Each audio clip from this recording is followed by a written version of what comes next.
بسم اللہ الرحمن الرحیم۔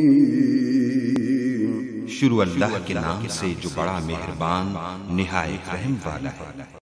لقد أنزلنا إليكم كتابا فيه ذكركم أفلا تعقلون۔ بے شک ہم نے تمہاری طرف ایسی کتاب نازل فرمائی ہے جس میں تمہاری نصیحت کا سامان ہے، کیا تم عقل نہیں رکھتے؟ السلام علیکم ورحمۃ اللہ وبرکاتہ۔ الصلاۃ والسلام علیک یا سیدی یا رسول اللہ وعلی آلک وصحابک یا حبیب اللہ۔ الصلاۃ والسلام علیک یا سیدی یا رسول اللہ وعلی آلک وصحابک یا رحمۃ للعالمین۔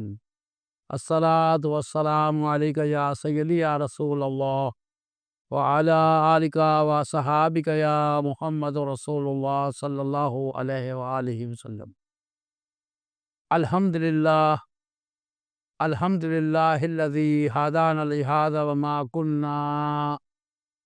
وما كنا لنہتدی لولا ان ہدانا اللہ، واشہد ان لا الہ الا اللہ وحدہ لا شریک لہ واشہد ان محمدا عبدہ ورسولہ۔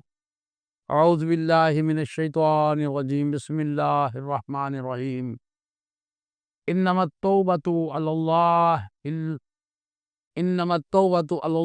للذین یعملون السوء بجہالۃ ثم یتوبون من قریب فاولئک یتوب اللہ علیہم وکان اللہ علیما حکیما۔ وَلَيْسَتِ التَّوْبَةُ لِلَّذِينَ يَعْمَلُونَ السَّيِّئَاتِ حَتَّى إِذَا حَضَرَ أَحَدَهُمُ الْمَوْتُ قَالَ إِنِّي تُبْتُ الْآنَ وَلَا الَّذِينَ يَمُوتُونَ وَهُمْ كُفَّارٌ أُولَئِكَ أَعْتَدْنَا لَهُمْ عَذَابًا أَلِيمًا۔ دوستان محترم،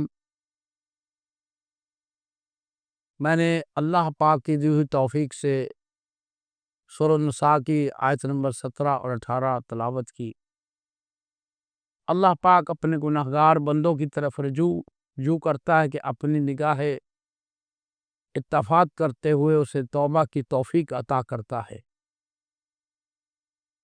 دوسرا، وہ امید دلاتا ہے کہ بندے تو سچے دل سے توبہ کرے گا، وہ یہ امید دلاتا ہے رب العالمین کہ اے بندے، تو اگر سچے دل سے توبہ کرے گا تو میں تیری توبہ کو قبول کر لوں گا، اور یہ اس کی بے پایا رحمت ہے۔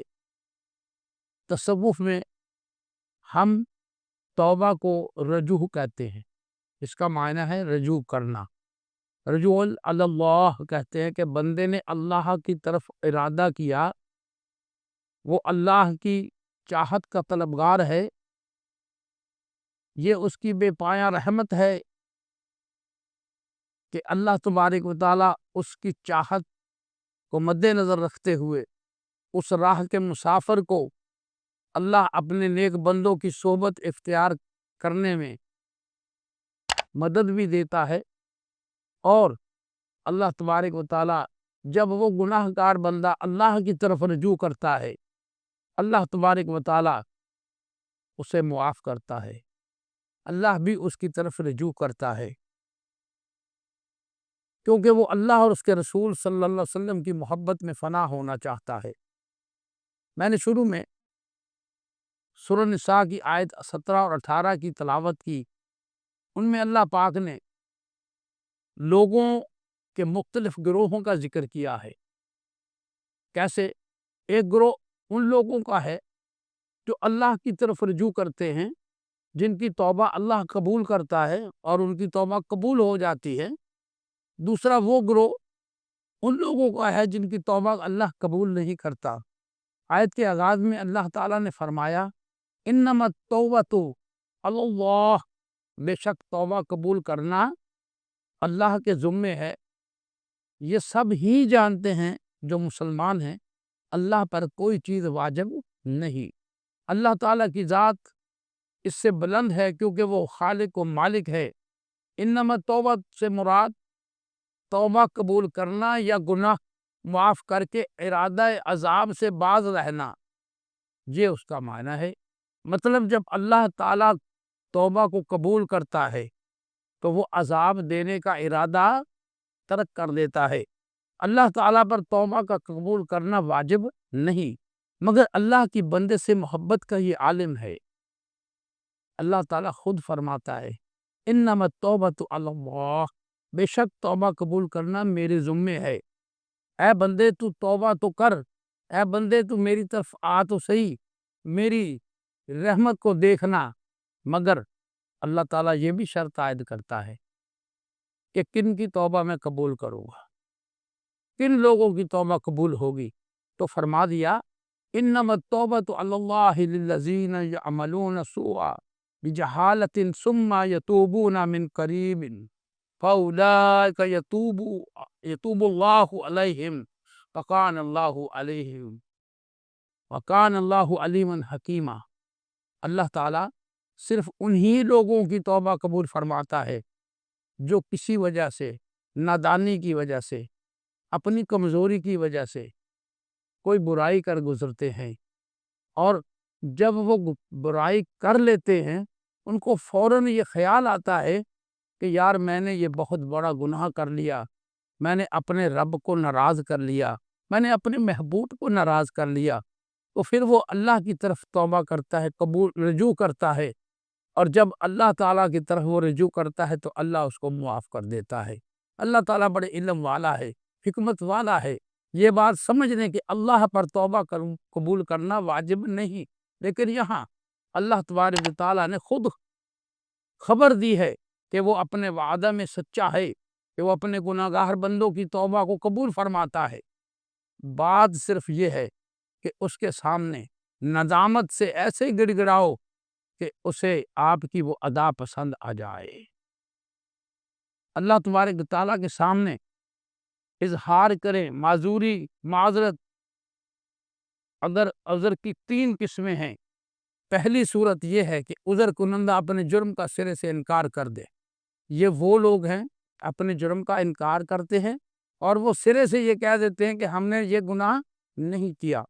دوسری صورت یہ ہے کہ اب وہ گناہ تو کر لیا، اس کی وجہ تلاش کرتے ہیں کہ ہم کون سا جواز کریں، کون سی بات کریں، کون سا بہانہ تراشیں کہ اے اللہ ہمیں یہ مجبوری تھی، ہم نے یہ گناہ کر دیا، اے اللہ ہمیں معاف فرما دے۔ اس کو سمجھانے کے لیے قرآنی آیات بیان کرتا ہوں تاکہ آپ کو پتہ چلے کہ جھوٹے جواز ڈھونڈنے کا انجام کیا ہوتا ہے۔ الذین یأکلون الربا لا یقومون الا کما یقوم الذی یتخبطہ الشیطان من المس ذلک بانہم قالوا انما البیع مثل الربا واحل اللہ البیع وحرم الربا۔ جو لوگ، اس کا معنی ہے کہ جو لوگ سود کھاتے ہیں روز قیامت کھڑے نہیں ہو سکیں گے، مگر جیسے وہ شخص کھڑا ہوتا ہے جسے شیطان نے چھو کر بدحواس کر دیا ہو۔ یہ اس لیے وہ کہتے تھے کہ تجارت اور خرید و فروخت بھی تو سود کی مانند ہے۔ اب اتنی بات کہہ کر وہ اللہ تعالیٰ پر بہتان لگا رہے ہیں۔ کیوں؟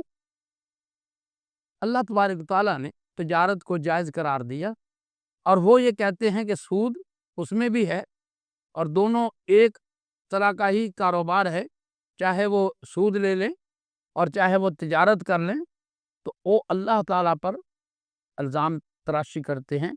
میرے دوستو، جب آپ اللہ تعالیٰ پر بہتان لگائیں گے تو جانا کہاں ہے؟ میرے دوستو، اللہ تبارک و تعالیٰ خالق ہے، مالک ہے، ہمیں بنانے والا ہے۔ اگر ہم ان کو ایسا کہیں گے تو جانا کہاں ہے؟ میرے دوستو، اللہ تعالیٰ نے تجارت کو حلال فرمایا ہے اور سود کو حرام قرار کیا ہے۔ ان پر یہ وبال اسی باعث ہے کہ یہ کہتے تھے کہ تجارت بھی تو سود ہی ہے۔ ان کا یہ اعتراض شریعت اور احکام الہی پر تھا۔ وہ سود کو تجارت کی طرح حلال جانتے تھے، جبکہ سود کا قیاس کرنا ہی غلط ہے۔ حقیقت تو یہ ہے کہ مشرکین تو تجارت کا شرعاً جائز ہونے کے قائل نہیں۔ ان کا یہ کہنا تھا کہ تجارت اور سود